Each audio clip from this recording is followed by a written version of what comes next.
Welcome back to O'Halloran's Bar.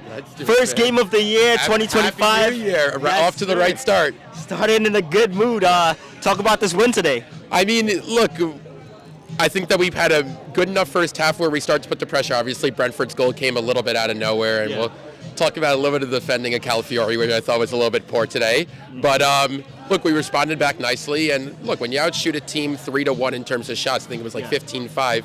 You're bound to win the game. I was looking at like the 85th minute goals expectancy was like 2-0.3. So, look, a pretty convincing performance overall. I like the fact that we hit the second half running, and look, I mean, it's going to be tough to catch Liverpool with the way they're playing, but we got to do everything possible now to play as good as we can. Yeah, last year is a little bit different because we were on top of the league and we were getting chased. Now we're chasing. Yeah. What do you think of the chase now?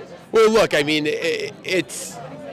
last year you knew City was going to come up. This year with Liverpool, I mean, they just won 5-0. I mean, they looked basically unstoppable. Mo Salah is playing on another planet right now than anybody else, and it's going to be tough to stop them. But again, look, I think that the one thing with Arsenal that you got to look at over the last couple of years is that whether it's game 1 or game 38 at the season, every game is the same amount of points, and it doesn't matter if we have a ridiculous 20 run after the new year.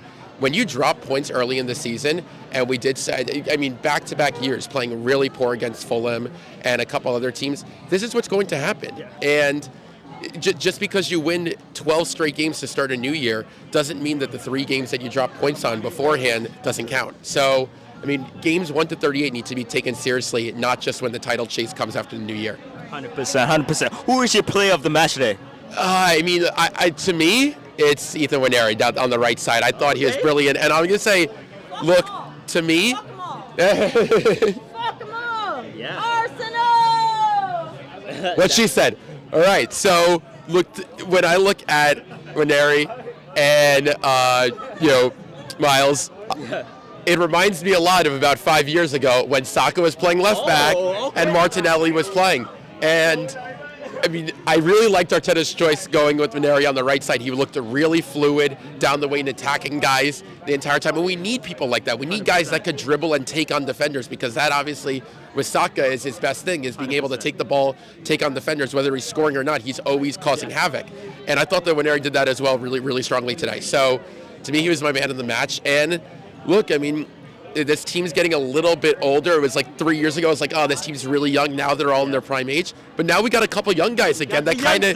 And the difference is that when we had those youngsters, we didn't have the star guys a couple years ago. So I really like what I'm seeing from him today, and I love the fact that he goes from a kind of a right attacking mid to a right wing and flows in really nicely there. Yeah, 100%. The transfer window is officially open. Yeah. Jesus scored again. I know he was on the chopping block. A lot of people wanted to see him leave.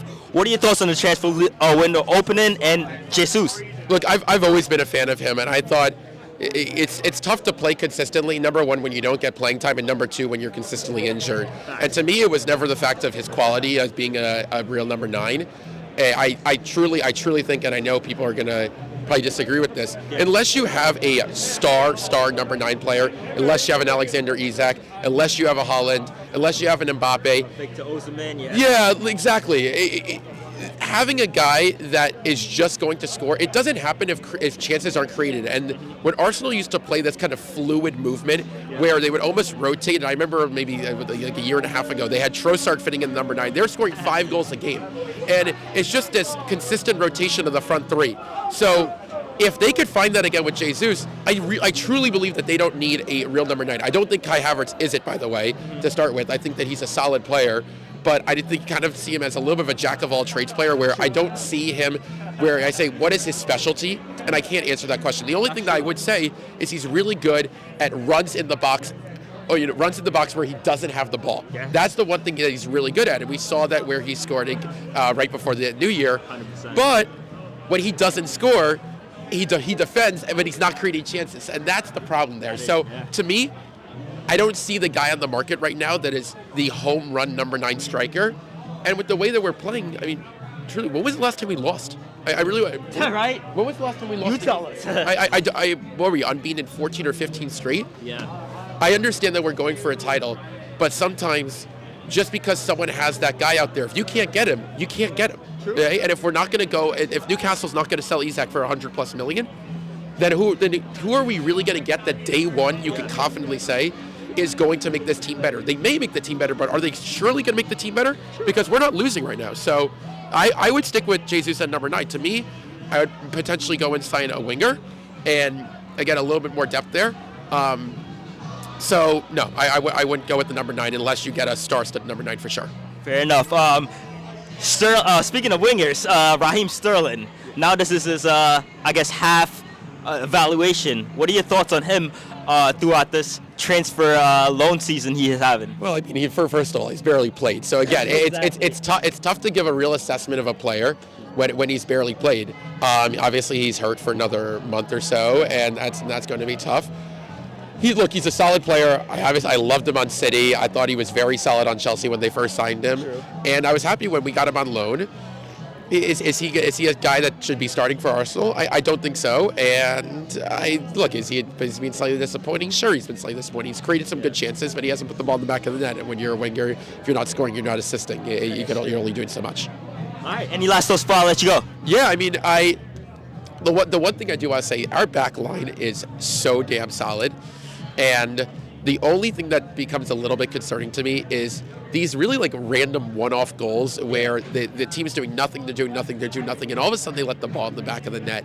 And sometimes it's just a level of focus. I know the goal today was good, but that's sometimes the difference between the teams that, again, don't drop points and the teams that do. And this I think we have by far the best back four in the league, and we just got to consistently show it. So, look, I think we're going to have hopefully an amazing 2025 season, and we got potentially 3 trophies to win. I mean, obviously with the Champions League, we got to get back in with the Premier League. And I mean, look, I don't truly care about the Carabao Cup, but if people are going to knock Arsenal for trophies, we might as well go win it. So Go for it. Yeah, absolutely. Happy man. 25, Happy New Year. man. Appreciate it, man.